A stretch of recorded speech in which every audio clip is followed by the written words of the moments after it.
Fala galera, beleza? Seja bem-vindo ao nosso canal Humanas.com. Hoje, como falei para vocês, como havia prometido no nosso primeiro vídeo, na nossa chamada, que eu iria fazer as parcerias, aquela dobradinha especial, já trouxe comigo aqui o nosso professor Diego Alessandro, um grande amigo, professor de História, que está aqui hoje para contribuir. Hoje vamos falar sobre a Venezuela, sobre essa crise política, o caos que a Venezuela vem vivendo nos últimos anos, tá? E um assunto que pode ser que caia em atualidade na tua prova do Enem 2019, beleza?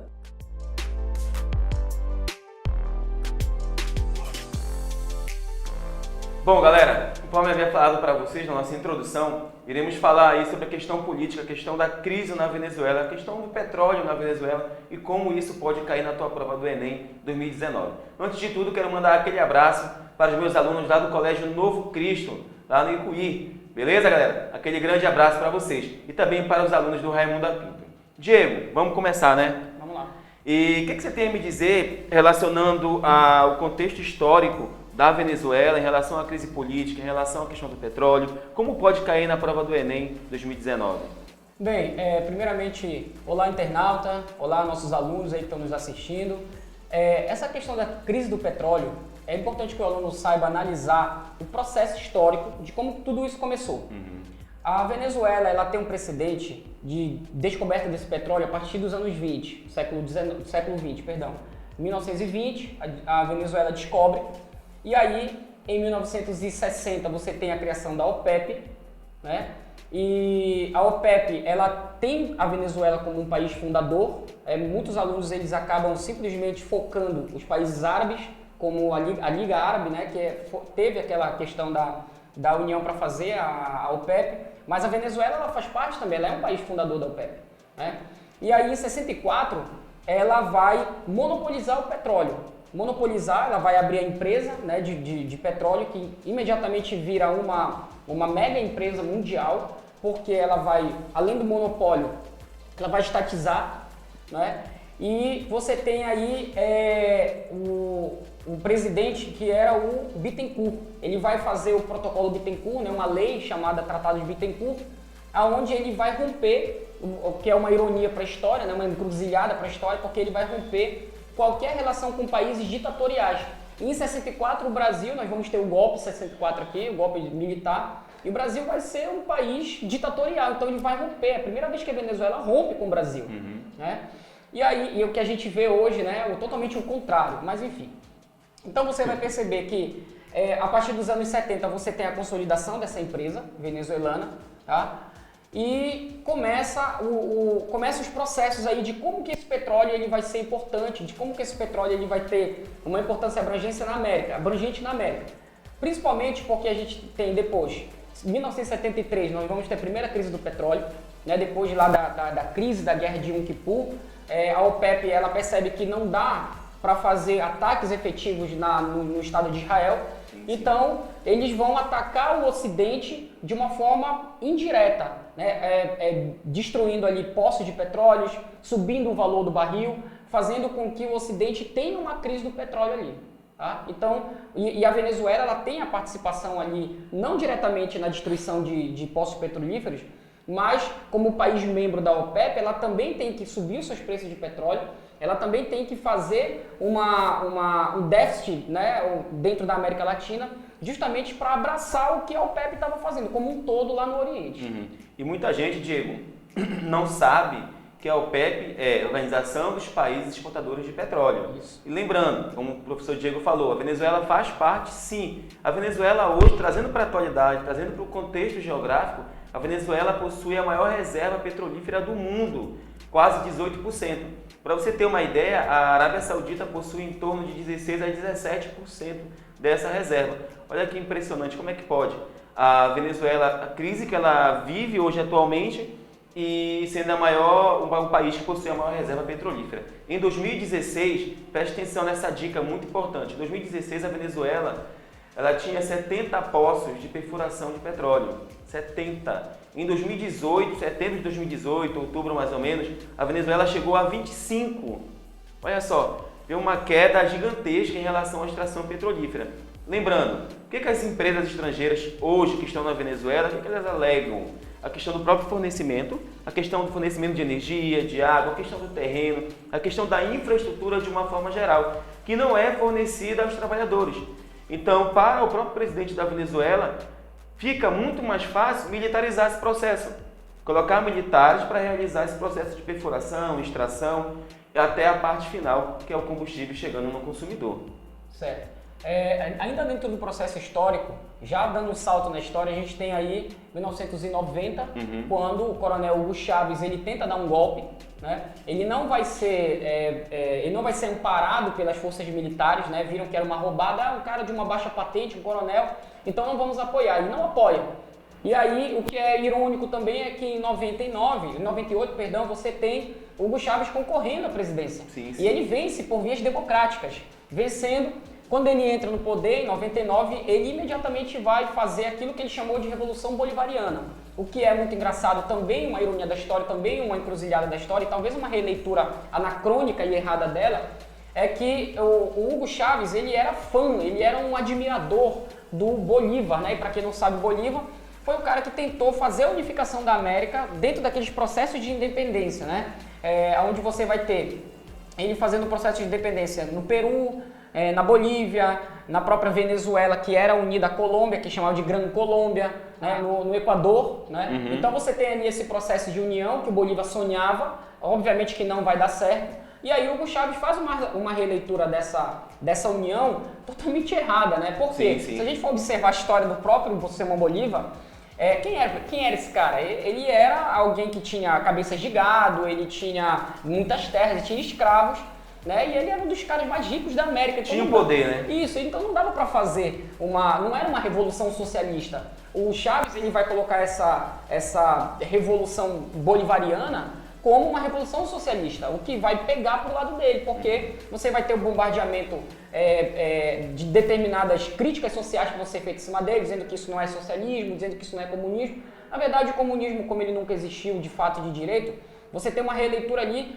onde cada país diz que aquilo é um comunismo, mas um comunismo como Marx pensou, por exemplo, ele ainda não existiu, né? Ele ainda não existiu.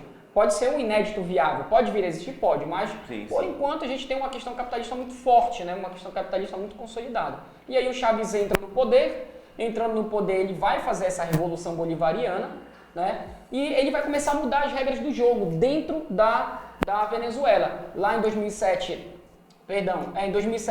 ele faz a reforma agrária, né? Em 2009 ele vai começar a ter um contato mais incisivo com outras nações. Então você vai ter um fortalecimento dessa política bolivariana, dessa política socialista, né? E aí você tem a questão do petróleo, que vai servir daqui a pouco como uma moeda de troca, como uma moeda de barganha, né? Pelos países capitalistas.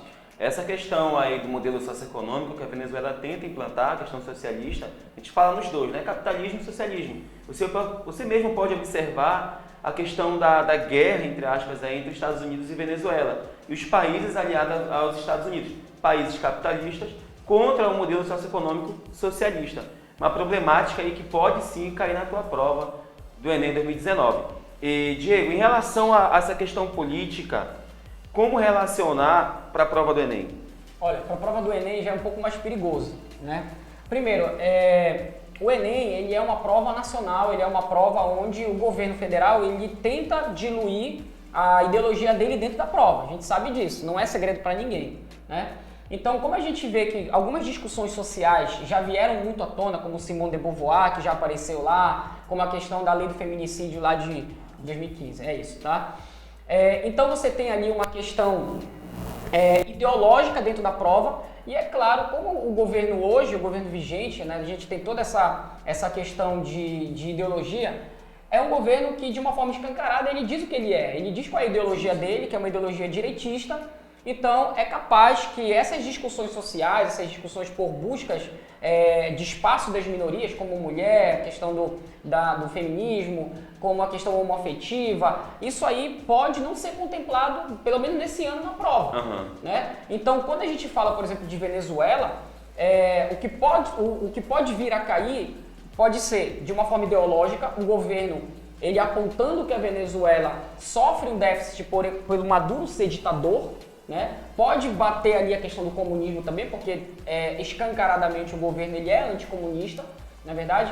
Então ele pode colocar na prova questões totalmente revisionistas. Uma questão onde eu vou fazer uma releitura, não historiográfica, mas talvez jornalística, do que é um comunismo. Então eu posso não amenizar o comunismo na prova, posso começar a bater o comunismo de qualquer forma, usando inclusive a crise que está acontecendo, uma crise social, uma crise política, uma crise econômica que está acontecendo lá na Venezuela, utilizando o comunismo como fator principal para que essa crise aconteça. E aí tendo ali o pano de fundo, a crise de fato lá na Venezuela e um grande ditador, vamos dizer dessa forma, que é o Maduro. E a gente vê aí a questão também da Venezuela, pode ser que caia na tua prova de atualidade, relacionando a questão do presidente interino Juan Guaidó com o próprio Nicolás Maduro. De que forma? Hoje a mídia não fala mais nada sobre a Venezuela. Até então, para quem não entende, para quem não pesquisa, já está tudo em paz, né? Está tudo perfeito, tudo a mil maravilhas. Não, a Venezuela ainda continua assim passando por problemas políticos, econômicos, a própria situação da questão migratória. A gente vê aí que não só Belém, como o Brasil recebeu aí milhares de imigrantes venezuelanos e pessoas que vieram em busca de um trabalho, qualidade de vida e melhorar cada vez mais. E lembrando, são pessoas que tomaram vagas de emprego de brasileiros também, mas levando em consideração, são venezuelanos que possuem qualificação. Então, aceitaram vir para o Brasil e conseguiram pegar aqui uma vaga de emprego tranquilamente. Por quê? Possuem uma qualificação. Então, ficar atento quanto a isso aí, a essa saída, essa migração forçada até então, porém são pessoas qualificadas. Também vieram pessoas que não têm emprego e que não têm moradias e que vivem nos semáforos aí pedindo, com crianças, passando fome e assim por diante. Uma realidade que a gente já convive aqui em Belém e convive no Brasil também, em outras grandes capitais. Levando em consideração também essa crise política que envolve a Venezuela, tem também, Diego, a questão dos empresários, que alguns chegaram a estocar alimentos, tiraram da prateleira do supermercado, do seu estabelecimento comercial, alimentos, mercadorias e estocaram, como se dando a entender que não tinha mercadoria, que não estava chegando mercadoria na Venezuela, gerando uma crise maior, gerando uma revolta contra o governo. Isso aí acaba sendo uma moeda de troca, né? Quando há uma crise econômica, imediatamente, quando há uma crise econômica, imediatamente vai haver uma crise política e, obviamente, uma social depois. Então, os empresários, que são muito espertos, aliás, a ideia é tirar os suplementos, tirar os itens dos supermercados das prateleiras e estocar. E aí, com esse estoque guardado, obviamente que vai faltar coisa nas prateleiras, vai faltar produtos nas prateleiras, e a população que vai ter a necessidade de ter papel higiênico, de ter pasta de dente, de ter carne... Itens básicos, né? Isso, os itens básicos, exatamente. Eles vão para as ruas fazer uma pressão no governo, porque o governo não está fornecendo isso, né? E aí, quando o empresariado é pressionado pela própria população, o empresariado coloca a desculpa, por exemplo, de que o governo não está arcando com aquilo que deveria arcar em relação às empresas, em relação às indústrias, né? Então a gente tem ali uma crise onde é um efeito dominó, né? O empresariado usa os seus próprios produtos como moeda de barganha, como moeda de troca, para pressionar o governo, fazer com que a população pressione o governo é pressionado e aí pressiona também o empresariado e fica nesse jogo, fica nesse triângulo aí, né? E é importante a gente saber, com relação a crise migratória, que essas pessoas que estão nos sinais aqui, lógico que eu não sei qual é a parte do Brasil que você deve estar assistindo aí, mas pelo menos aqui em Belém do Pará, nós temos aqui uma tribo que vem de lá da Venezuela, eles não falam inclusive o espanhol, não falam o castelhano, é difícil de se comunicar, que são os Uarau. E eles têm ali uma cultura muito peculiar, que acaba sendo uma cultura bem patriarcal, onde, se você perceber, quando você para no sinal, não são homens que pedem, são mulheres e crianças. A releitura disso é porque os homens, as mulheres, aliás, elas têm aquilo ali não como uma questão indigna, né? Aquilo é cultural. Então, a cultura eu vou para o sinal, peço, tento arrumar o do sustento e você fica em casa. E os homens ficam. Eu tive a oportunidade de visitar na Cidade Velha, que é um bairro que nós temos aqui, algumas casas onde esses uaraus estão lá, a prefeitura fez o aluguel da casa e eles estão ali, e são várias e várias famílias. E quando você chega de manhã lá, por exemplo, você vê que quase não tem mulheres e crianças, porque eles estão nos sinais. né? Então são só homens que ficam lá deitados em colchonetes, deitados em rede, né? Tem alimentação lá, eles preparam as coisas ali, né? Mas a Defesa Civil tem que ficar de olho também, porque por uma questão cultural também eles promovem ali barulhos, promovem, enfim, eles incomodam às vezes, né? Mas é uma questão cultural também, mas ainda assim incomodam. Então isso tem que ser levado em conta, né? Isso aí é o resultado de uma má gestão, né, federativa lá na Venezuela, que simplesmente utiliza o povo, né, para tentar fazer uma pressão aos governos mundiais. O petróleo, inclusive, ele vai ser uma moeda de troca. Não é à toa que saiu há um mês e meio atrás, creio eu, uma reportagem, uma chamada, onde já dizia que o governo Trump estava em diálogo com o governo Maduro. Né? Mesmo depois de toda aquela crise, onde o governo brasileiro mandou os caminhões para lá, 2 caminhões tocaram fogo nele, e isso queimou o caminhão e queimou o Maduro também, né? Porque alimento, medicamento, são roupas, calçados que estão indo para lá e o governo está tocando fogo naquilo, impedindo que a população tenha acesso, né? Então você vê ali o petróleo como uma moeda de troca, né? A pressão que o Maduro faz no próprio Estados Unidos por causa desse petróleo, por causa do fornecimento desse petróleo na América Latina como um todo, né? E aí o governo americano é obrigado tem que ceder, né? Tem que ceder. É igual como acontece na Coreia, né? Quando lá o ditador coreano ele ameaça de destruir o mundo, né? É porque ele quer alguma coisa, ele não vai destruir o mundo, ele quer alguma coisa, a população está passando fome, a população, enfim, a economia deles deve estar deficitária, então eles vão pedir ajuda para quem? Para os Estados Unidos. Mas a forma deles chamarem a atenção é essa, ou eu vou aumentar o preço do petróleo, ou eu vou destruir o mundo, enfim, coisas aí A própria Rússia faz isso muito bem, né? Isso. Com a questão do gás natural em relação à Europa. Exatamente. Faz muito bem isso aí. Então, galera, eu quero agradecer a você que está aí com a gente até esse certo momento assistindo a nossa videoaula e agradecer também ao professor Diego, que hoje marcou presença na nossa videoaula, tá bom? E não esqueça, inscreva-se, curta e compartilhe o nosso canal humanas.com. Você também que dá o seu dislike, deixe no comentário por que você deu o seu dislike. Deixe sua sugestão para que a gente possa estar evoluindo com o nosso canal e cada vez mais estar crescendo. Lembrando, rumo a 1.000 inscritos até 10 de outubro. Valeu, galera. Abraço. Tchau.